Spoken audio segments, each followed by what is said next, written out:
दोस्तों, शपथ समाचार में आपका स्वागत है। उत्तर प्रदेश में व्यापार चौपट हो रहा है।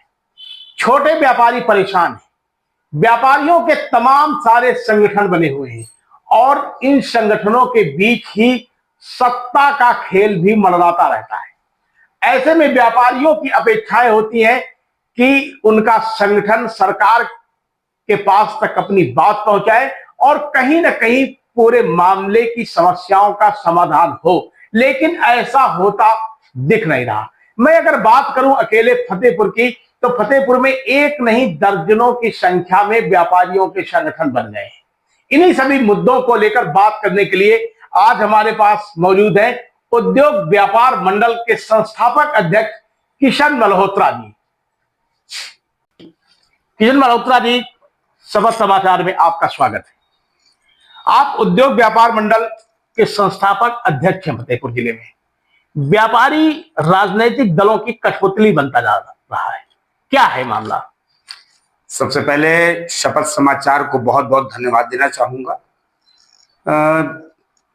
ऐसा देखा गया है प्रायः व्यापारी प्रतिनिधि जो है वो राजनीतिक दलों में सम्मिलित होकर प्रयास तो करते हैं व्यापारी हितों का, लेकिन कितना कर पाते हैं ये मुझे लगता है कि उन्हीं से ज्यादा अच्छा रहेगा पूछना। जहां तक मैं व्यापारियों की बात करूं तो इस समय सूक्ष्म व्यापारी बहुत परेशान है ऑनलाइन व्यापार से। ऑनलाइन ने कमर तोड़ दी है पूरे व्यापार की। अध्यक्ष जी, किस तरीके से ऑनलाइन के व्यापार से व्यापारियों की समस्याओं को निजात मिले कि उनका व्यापार आगे बढ़े?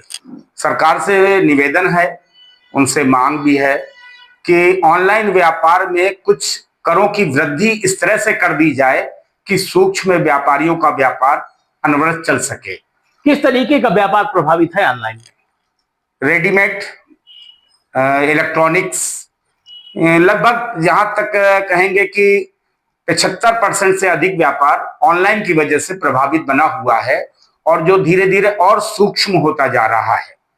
तो इसलिए ऑनलाइन बहुत ही ज्यादा प्रभावित कर रहा है। सरकार से लगातार संगठन मांग कर रहा है कि वो छोटे व्यापारी को के लिए बैंक का ऋण है और कुछ इस तरह की योजनाएं विकसित करे ताकि लघु उद्योग जो है। सरकार का तो दावा है कि व्यापारियों के लिए तमाम योजनाएं चलाई जा रही हैं, हम उन्हें ऋण भी दे रहे हैं और व्यापारियों की समस्याओं का हर तरीके से समाधान किया जा रहा है। आप लोग संगठन के मुखिया हैं, किस तरीके के व्यापारियों की समस्याओं का हल नहीं हो पा रहा? क्या आप लोग सरकार तक अपनी बात नहीं पहुंचा पा रहे हैं? सरकार तक मांग पत्र के द्वारा, जो हमारा अधिकार है उसके द्वारा हम लोग मांग पत्र के माध्यम से पहुंचाते हैं। योजनाओं की घोषणा होती है लेकिन धरातल पर नजर नहीं आता।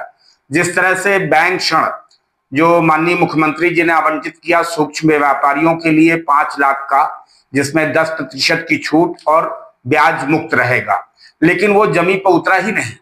उद्योग केंद्र व बैंक की नीतियों ने उसको बिल्कुल नष्ट कर दिया।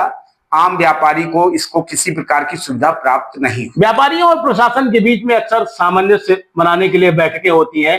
व्यापार किस तरीके से बढ़े? आपके जनप्रतिनिधि हैं, आप जनप्रतिनिधियों को चुनते हैं।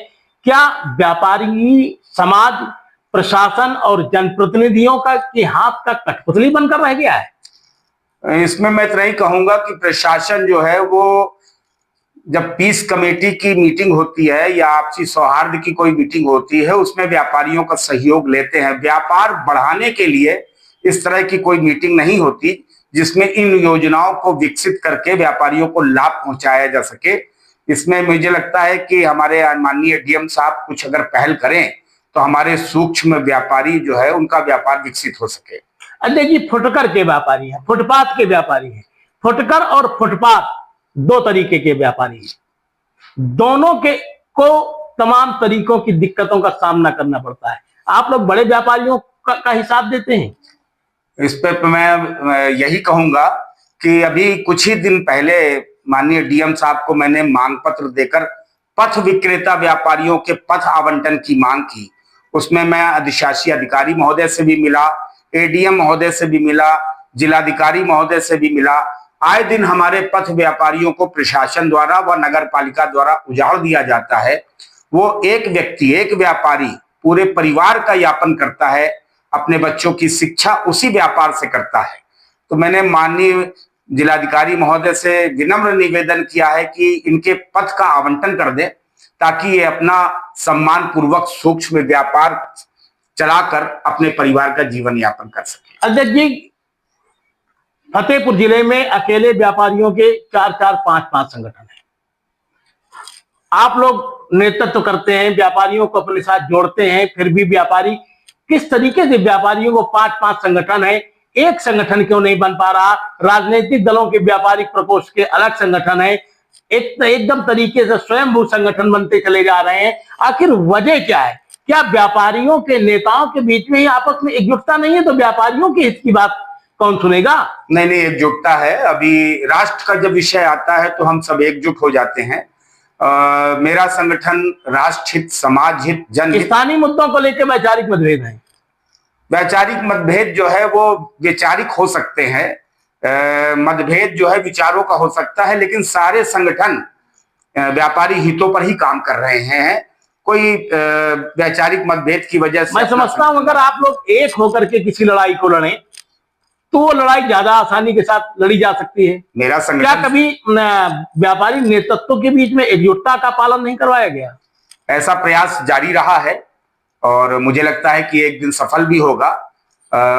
हम लोग प्रयास करते हैं कि जब भी कोई संगठन किसी भी विषय पे सहयोग मांगता है, हम लोग पूरा उसको निष्ठापूर्वक, अगर सफल हो जाएगा, एकजुटता की बात आएगी, तो फिर कौन बनेगा अध्यक्ष?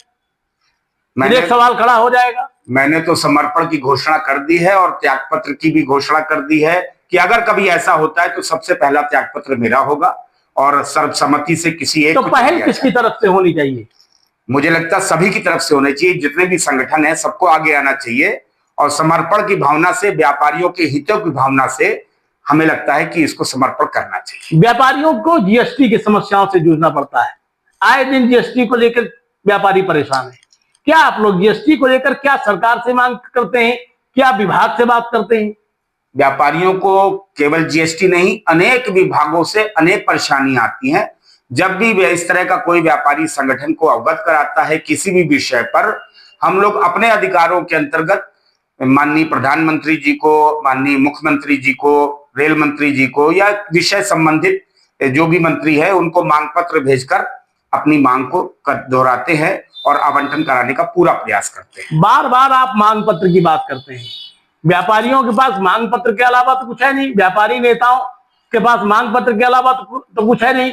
ज्यादा से ज्यादा होगा कचहरी परिसर तक पहुंच के 2-4 व्यापारी ज्ञापन देकर के अपनी बात रख लेते हैं, लेकिन उस ज्ञापन पे हुआ क्या ये जानने की जरूरत कभी संगठन के जो प्रमुख लोग हैं उन्होंने किया? ये जिम्मेदारी उक्त अधिकारी की है। जिस मंत्री को, जैसे अगर मैं रेल मंत्री को पत्र भेजता हूं तो वहां से जवाब आता है। यहां जब हम माननीय जिलाधिकारी को कोई ज्ञापन देते हैं तो ये जिम्मेदारी जिलाधिकारी महोदय की है कि वो अवगत कराएं संगठन को कि उन्होंने उस पर क्या लिया, क्या एक्शन लिया या क्या उसमें निस्तारण किया उसका। लेकिन कहीं अवगत तो कराया नहीं जाता, तो इसका मतलब समस्याएं जस की तस रहती हैं। ज्ञापन देकर के डेकोरम पूरा हो जाता है। हमारे जो अधिकार हैं मांग पत्र के, जो हमको सरकार ने दे रखा है, वो हम अपना पूरा करते हैं, लेकिन जो संबंधित अधिकारी हैं जिनको हम मांग पत्र देते हैं वो उस विषय में उन्होंने क्या आवंटन किया, क्या निस्तारण किया, ये संगठन को उनको अवगत कराना है। संगठन तो बहुत सारे थे जी। आपको उद्योग व्यापार मंडल की स्थापना की कौन सी जरूरत पड़ी? व्यापारी हितों के लिए आवश्यकता पड़ी, क्योंकि इसके क्या जो पहले से संगठन थे उन पे काम नहीं कर पा रहे थे? वो राजनीतिक दलों से जुड़े थे, इसलिए हमको अराजनीतिक संगठन बनाने की आवश्यकता पड़ी जो केवल व्यापारियों का हो, किसी राजनीतिक दल से संबद्ध ना हो। तो आज भी तो व्यापारी राजनीतिक दलों की कठपुतली बना हुआ है, क्या जिसकी सरकार रही हो। नहीं, मेरा संगठन कदापि नहीं है। अन्य संगठन वो भी अच्छा काम कर रहे हैं, वो भी व्यापारी हितों का काम कर रहे हैं। व्यक्तिगत अपना वो किसी राजनीतिक पार्टी में सम्मिलित हैं, किस विषय से सम्मिलित है वो आपसे बेहतर कोई नहीं पूछ सकता। अध्यक्ष जी, व्यापारियों के उत्पीड़न की बात करते हैं, किस तरीके से उत्पीड़न हो रहा है व्यापारियों का? मैंने बताया, पथ व्यापारियों का चाहे प्रशासन उजाड़ का काम करती है, नगर पालिका आए दिन उजाड़ देती है। इसी तरह तमाम जो हमारा पंचायत विभाग है वो तमाम प्रकार की नोटिसों से उत्पीड़न करता है। ये व्यापारी बहुत उत्पीड़न का शिकार है, चाहे वो राज्य कर से हो, जीएसटी से हो, चाहे वो पंचायत विभाग से हो या संबंधित जितने भी विभाग है, वो उत्पीड़न का काम करते हैं। और हम लोग जहां भी संज्ञान में आता है उनके बचाव के लिए, देखिए आपके व्यापारी संगठन है, तमाम तरीके के आंदोलन करते हैं, लेकिन ये आंदोलन और व्यापारियों की समस्याएं आप केवल शहर तक देखते हैं। ग्रामीण क्षेत्रों में भी तो व्यापारी हैं, छोटे छोटे कस्बों में व्यापारी हैं, वहां पर आपके संगठन सक्रिय नहीं होते। नहीं, उनकी समस्याओं को नहीं देखते। आए दिन उनकी समस्याएं रहती हैं, कहीं पुलिस उत्पीड़न रहता है, कहीं चोरी होती है, कहीं उनके साथ कोई घटना होती है। क्या करते हैं आप? आपको अवगत करा दूं कि उद्योग व्यापार मंडल उत्तर प्रदेश की तहसीलों में, कस्बों में, ग्रामों में अनेक इकाइयां हैं। और अभी इसका चूंकि हर वर्ष जो है वो गठन होता है, पुनर्गठन भी होता है, तो वो इकाइयां काम कर रही हैं अनेक तहसीलों में, कस्बों में, और आगे उसको पुनर्गठन की योजना के अंतर्गत विस्तारित किया जा रहा है व्यापारी सुरक्षा के अंतर्गत। तो ये थे व्यापारी नेता किशन मल्होत्रा जी, जो उद्योग व्यापार मंडल के संस्थापक अध्यक्ष हैं। आप बने रहिए हमारे साथ, फिर मिलते हैं किसी नए जनप्रतिनिधि के साथ। बहुत बहुत धन्यवाद आपका। आप देख रहे हैं शपथ समाचार।